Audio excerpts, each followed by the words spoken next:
वृक्ष हैं वो परमात्मा के रोमकूप हैं।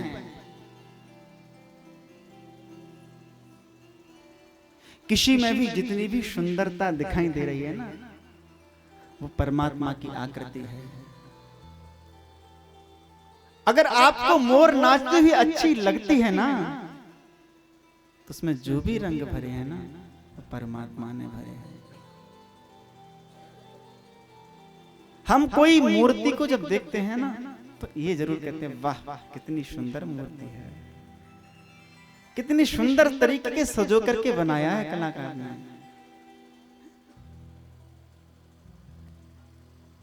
तो इस संसार में जो भी मूर्तियां हैं, उस परमात्मा ने बड़े सजो करके बनाई है महाराज। जहां हमारा मन मोहित होता है, जहां हमारी इंद्रियां आकर्षित होती हैं, समझो ये परमात्मा का ही विग्रह है, परमात्मा स्वरूप है।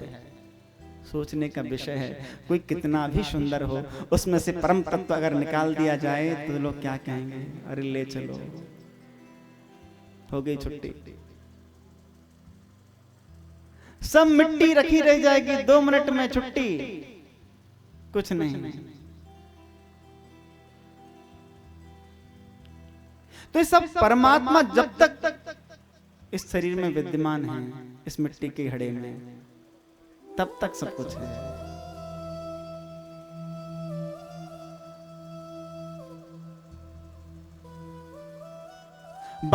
तारा जब, बाली की पत्नी तारा जब रोती चीखती चिल्लाती हुई आई, बिलक बिलक के रोने लगी राम जी से। राम जी खड़े थे, बोले क्यों रोती हो? बोले मैं अपने पति के लिए रोती हूँ। बोले पति तुम्हारे ये पड़े हैं? तुम अपने पति के लिए रोती हो, तो पति तो तुम्हारे ये पड़े हैं। बोले ये तो मर चुके हैं।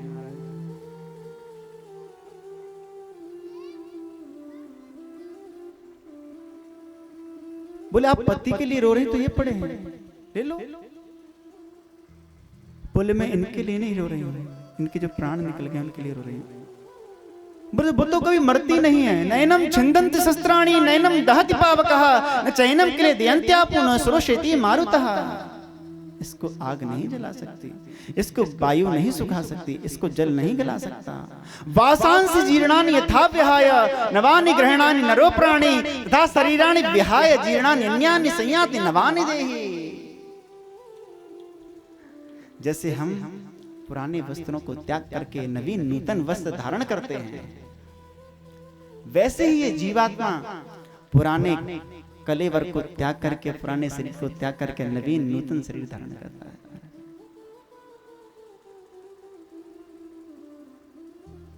कभी कभी कुछ लोगों को कहते हुए देखा हुआ ना, अरे हमारा तुम्हारा बहुत पूर्व जन्म का प्रारब्ध है जो मिल गए। तो ये जन्म जन्मांतरों का प्रारब्ध है। ये जो करती है परमात्मा की ही करती है।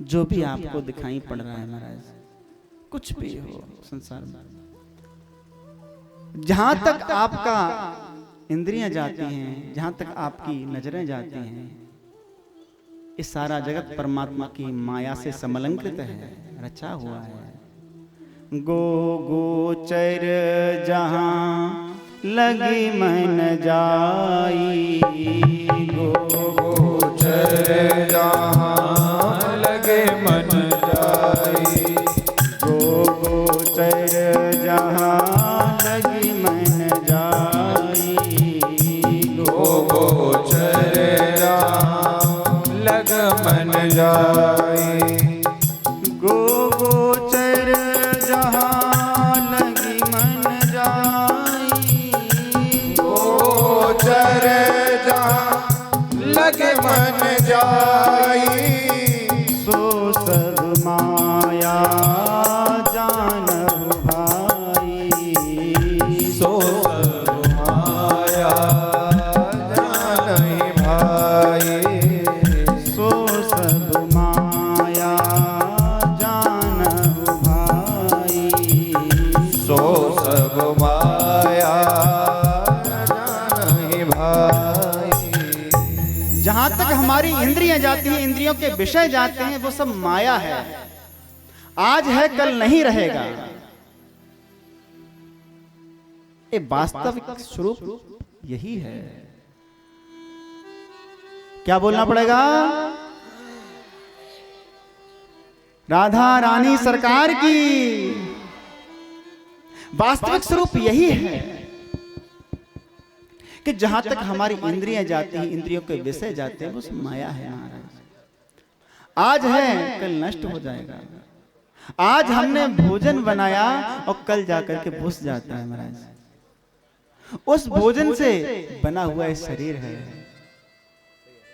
इसमें से जो परम तत्व निकल जाए 2-4 दिन रख करके देख लेना, पता चल जाएगा क्या है इसमें। समझ में आ जाएगा कि कुछ भी नहीं है। आगाह अपनी मौत से कोई बसर नहीं, सामान 100 वर्ष का पल भर की खबर नहीं। जोड़ते जा रहे हैं, ये भी लेना है वो भी लेना है। अरे महाराज एक मकान तो है, एक छोटे वाले बच्चे के लिए हो जाए, एक मकान और ले लें, दोनों बच्चे के लिए हो जाएंगे, अलग अलग कर देंगे।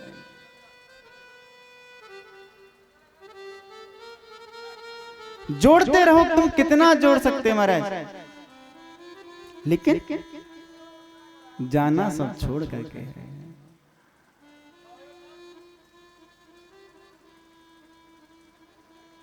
जब तक परमात्मा से प्रीति नहीं लगाओगी तो सब व्यर्थ है, कितना भी जोड़ लो। तो ये भगवान का स्वरूप है।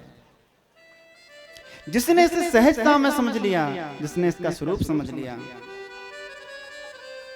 समझ लो उसका कल्याण होगा। आपने कभी बंदर पकड़ने वाले को देखा? है? देखा? नहीं देखा? किस किस ने देखा बंदर पकड़ने वाले को? एक सुराई ली जाती है, उसमें चने डाल दिए जाते हैं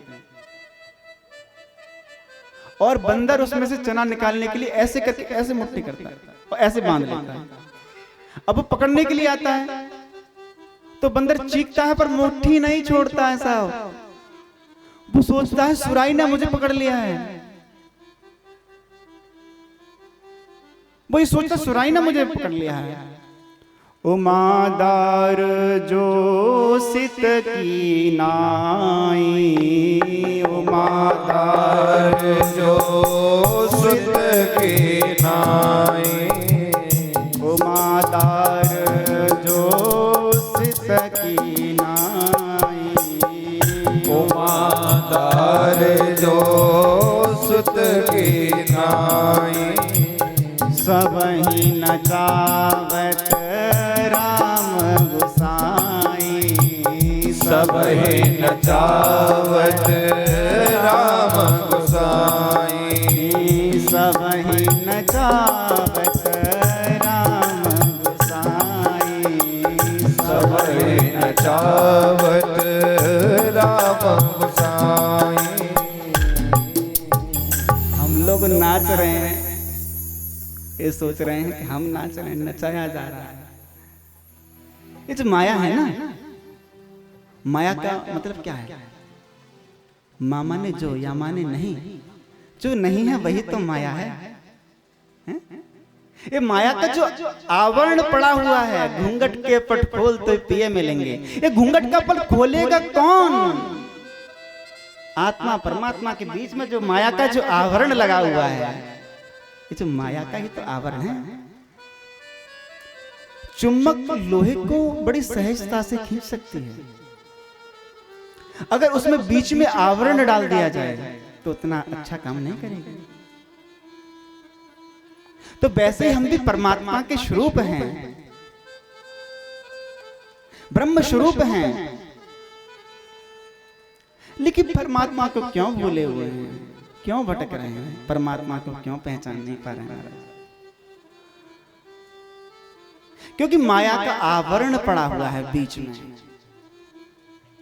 अब जब तक वो प्रियतम आकर के हमारी माया का हरण नहीं करेगा, तब तक हमें इस परमात्मा के दर्शन नहीं होंगे। जहां तक हमारी इंद्रियां जाती हैं, इंद्रियों के विषय जाते हैं, सब माया है। खूब इकट्ठा कर लो, कुछ काम में नहीं आएगा। कुछ भी काम में नहीं आने वाला। खूब इंग्लिश पढ़ लो, खूब बायोलॉजी पढ़ लो, खूब साइंस पढ़ लो, लेकिन सा विद्या परमाम मुक्तिर हेतुभूता सनातनी, वही विद्या है जो आत्मा को परमात्मा से मिला दे। बाकी सारी विद्या पेट भरने की विद्या है। खूब पढ़ाओ बच्चों को, MA PhD खूब कराओ। अगर डिग्रियों का पोथंगा लेकर के बैठ जाओगे कुछ नहीं होगा सरकार। मरोगे तो उन्हीं कंडों से, उन्हीं लकड़ियों से जलाए जाओगे। कुछ नहीं, कुछ नहीं होगा। काबुल गए मुगल पड़े आए, बोलन लागे बानी, और बाटर बाटर कह के मर गए, ढिंगा धरोरो पानी। कुछ भी कर लो मारो, हाथ कुछ नहीं लगेगा। पूछ लो पढ़ने वालों से जिन्होंने पढ़ाई की है, लेकिन 2.5 अक्षर प्रेम के पढ़े सब पंडित हो। हमारे यहां पर तो वैज्ञानी है, 2.5 अक्षर पढ़ ले।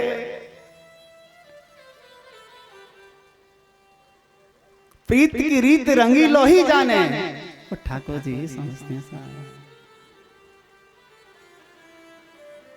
गजेंद्र कोई पढ़ा लिखा था क्या? ठाकुर जी की प्राप्ति सहजता में हो गई।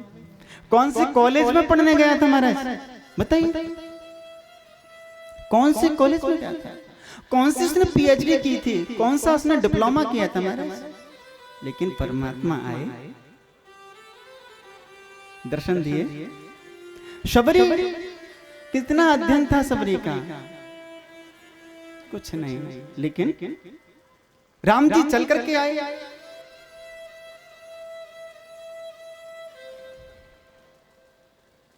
परमात्मा आपकी सहजता पे रिश्ते हैं।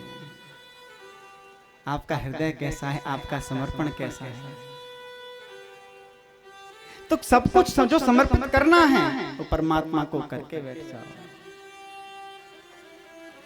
यही ज्ञान है, यही भागवत है, यही भक्ति है, यही वैराग्य है।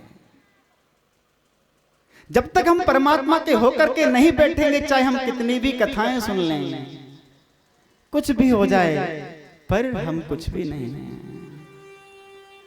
ऐसा समझ लीजिए कि हम राख में हवन कर रहे हैं महाराज।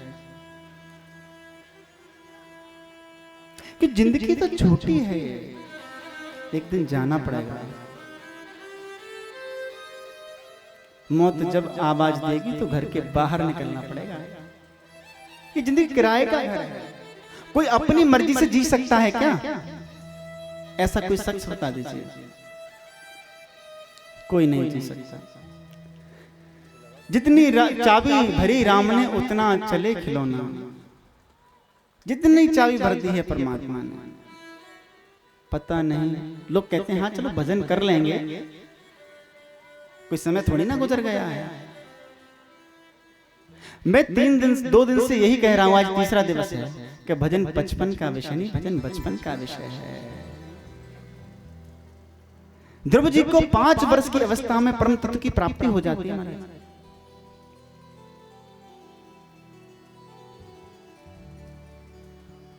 जिंदगी एक किराए का घर है, एक ना एक दिन बदलना पड़ेगा।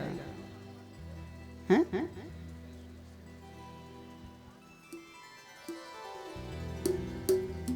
बदलना पड़ेगा कि नहीं बदलना पड़ेगा?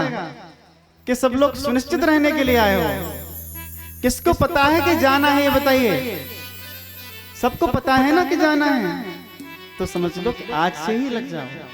ये तैयारी आज से करनी है, कल से नहीं। कल से कुछ भी नहीं करना है। जो हम आज से कर पाएंगे वही कर पाएंगे, जो नहीं कर पाए कुछ भी नहीं। पल भर का भरोसा नहीं। कभी सुनो, अरे शाम को तो वो हमारे साथ में बैठ करके बातें कर रहे थे। अरे शाम को तुम बातें करके गए, अब पता नहीं क्या हो गया, भगवान जाने। कहो शाम को बैठ के बीड़ी पी थी हमारे साथ में, तमाकू भी ठोकी थी, पत्ते भी साथ में। आज चले गए महाराज। पत्ते ठोके थे लेकिन भजन नहीं किया था, बीड़ी पी थी पर भजन नहीं किया था। पत्ते फेंटे थे पर भजन नहीं किया था। क्या ले गए? तो जब मौत आवाज देगी तो निकलना ही पड़ेगा आपको घर से बाहर।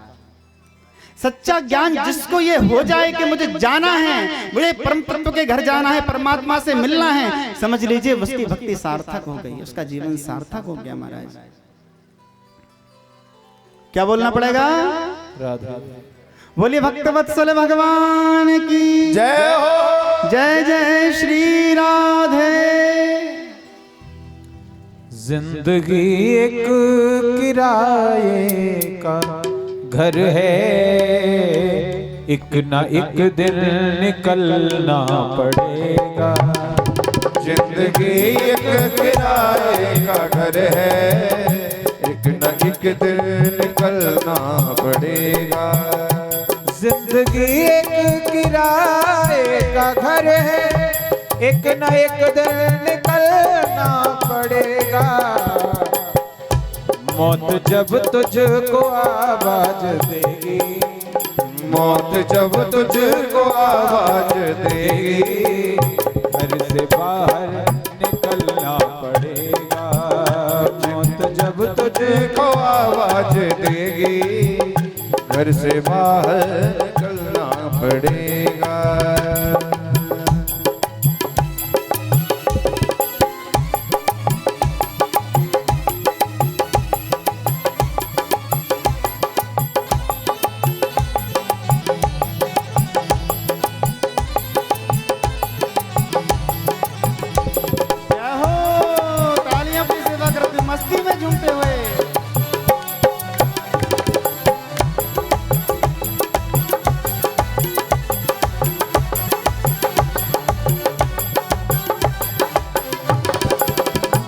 रात के बाद होगा सवेरा, रात के बाद होगा सवेरा, देखना हो अगन दिन सुनहरा। रात के बाद होगा सवेरा, देखना हो अगर दिन सुनहरा। पाँव फूलों पे रखने से पहले तुझे कांटों पे चलना पड़ेगा। पाँव फूलों पे रखने से पहले तुझको कांटों पे चलना पड़ेगा। मौत जब तुझको आवाज देगी, घर से बाहर निकलना पड़ेगा। मौत जब तुझको आवाज देगी, घर से बाहर निकलना पड़ेगा। तालियों की सेवा करते हुए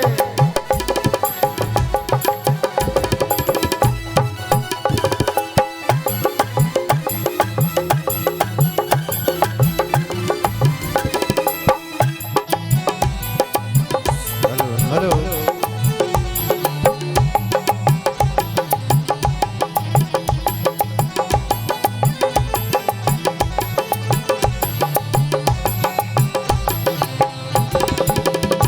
कितना मासूर हो जाएगा तू, कितना मजबूर हो जाएगा तू, कितना मासूर हो जाएगा तू, इतना मजबूर हो जाएगा तू। ये जो मखमल का चोला है तेरा, क्या बात है? ये जो मखमल का चोला है तेरा, ये कफन में बदलना पड़ेगा। जिंदगी एक किराए का घर है, एक न एक दिन बदलना पड़ेगा।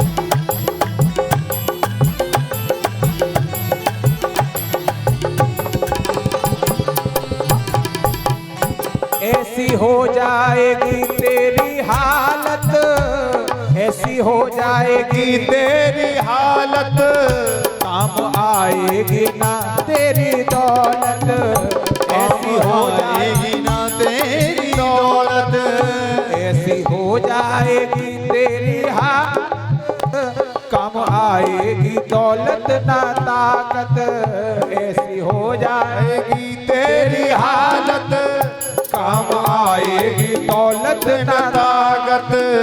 छोड़कर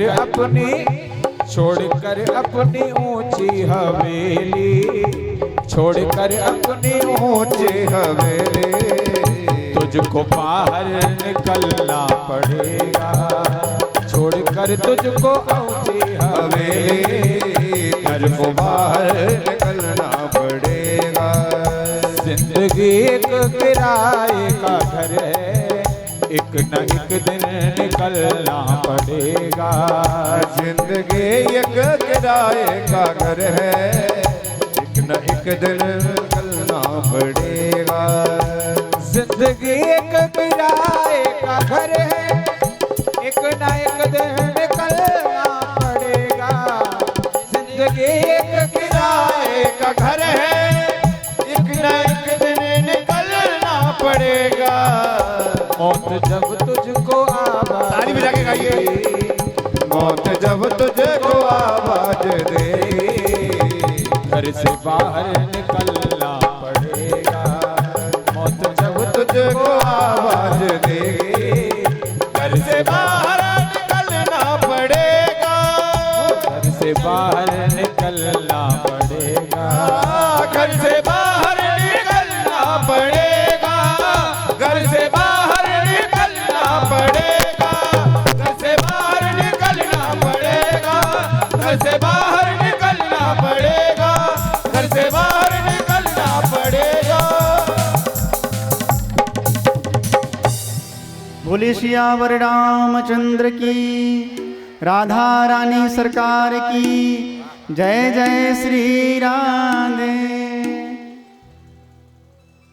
जब आपको ये लगे ना कि हमें संसार में ऐसे जाना नहीं है, जिस दिन आपको ये महसूस हो तो मरघट में जाकर के देख लेना। वो शौहरत, वो दौलत, वो यश, वो कीर्ति, वो मान, वो सम्मान, वो पद, वो प्रतिष्ठा, सब कुछ धुआं में उड़ती हुई आपको दिखाई दे जाएगी। आपको समझ में आ जाएगा कि हाँ यही हमारा होना है। जिन लोगों को हम फूंकने के लिए जा रहे हैं, कुछ लोग हमें भी फूंकने के लिए जाएंगे ऐसे ही। कितना भी बादाम रोगण की मालिश करो महाराज, कितना भी कर लो, खूब लगाओ फेस पाउडर, खूब लगाओ सौंदर्य रूप मंत्रा, सब कुछ खूब लगा लो,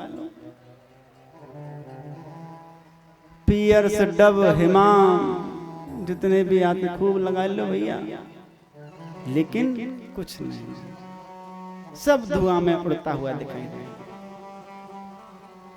तो ये समझ लीजिए कि हमको बस परमात्मा के घर जाना है, ठाकुर जी के हो जाएं, बस आ जाएं। ठाकुर जी को कह दो कि बस हे प्रभु अब तो आपको हमें अपनाना ही पड़ेगा, अब कैसे नहीं अपनाओ, क्योंकि अब हम तुम्हारे हो चुके हैं, ये नादानी कर चुके हैं हम, ये कथा सुन करके क्या हम तुम्हारे हो चुके हैं। हुई हमसे ये नादानी तेरी महफिल में आ बैठे, हुई हमसे ये नादानी तेरी महफिल में आ बैठे। आहा, जमी की खाक से हम आसमां से दिल लगा बैठे, जमी की खाक थे हम आसमां से दिल लगा बैठे, न सोचा था न समझा था जिगर पर तीर खा बैठे। ठाकुर जी के हृदय में बसा लिया, न सोचा न समझा, न सोचा था न समझा था जिगर पर तीर खा बैठे। अरे जहां पर बिजलियां गिरती उसी डाली पर जा बैठे, जहां पर बिजलियां गिरती उसी डाली पर जा बैठे। कितना भी कष्ट हो लेकिन भजन मत छोड़िए। कह दीजिए कि तुझे भी जिद है जहां बिजलियां गिराने की, और मेरे भी जिद है वही आशियाना बनाने की। कर तू भी जिद, मैं भी जिद्दी हूं। बाबा भीष्म की तरह अड़ जाओ बिल्कुल। केशव माधव छोड़ने वाले हम भी नहीं हैं। एक बार सूरदास जी जा रहे थे तो आगे कुआं था, दिखाई नहीं देता था। जैसे कुएं में गिरने के लिए हुए कि ठाकुर जी ने कलाई पकड़ ली। अरे बाबा इतकू मत जा, कुआं है, साइड में कर लिया। ठाकुर जी कितनी सुकोमल कलाई, कितनी सुकोमल हाथ, सूरदास जी पहचान गए। आहा, ये तो हमारे ठाकुर जी ही हो सकते हैं। सूरदास जी ने तुरंत ही दूसरे हाथ से ही पकड़ लिया। ठाकुर जी हाथ छोड़ करके भागने लगे। सूरदास जी कहने लगे, बाहें छोड़ के जात है, अरे निवल जान के मोहे, अरे हृदय से जब जाएगो तो सबल में समझूं तो। अरे तुझे मर्द तो मैं तब समझूंगा जब तुम मेरे हृदय से निकल जाए, तब तुझे जानू कि तुम दमदार है।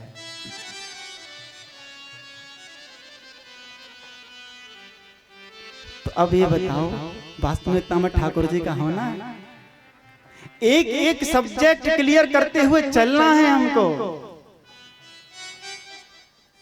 मैंने पहले दिन ही कहा था, कथा कम सुनाऊंगा लेकिन सब्जेक्ट क्लियर जब तक नहीं होगा तब तक बिल्कुल कतई नहीं छोड़ूंगा। आज का सब्जेक्ट यही है हमारा। क्या बोलना पड़ेगा? बोलिए अलवेली सरकार की जय जय श्री राधे। आइए अब हम चतुर्थ स्कंद में प्रवेश करते हैं। महाराज मनु के सबसे छोटी कन्या, उसका विवाह दक्ष प्रजापति के साथ हुआ। दक्ष प्रजापति की 16 कन्या हुई। उनमें से सबसे छोटी कन्या जो थी वो सती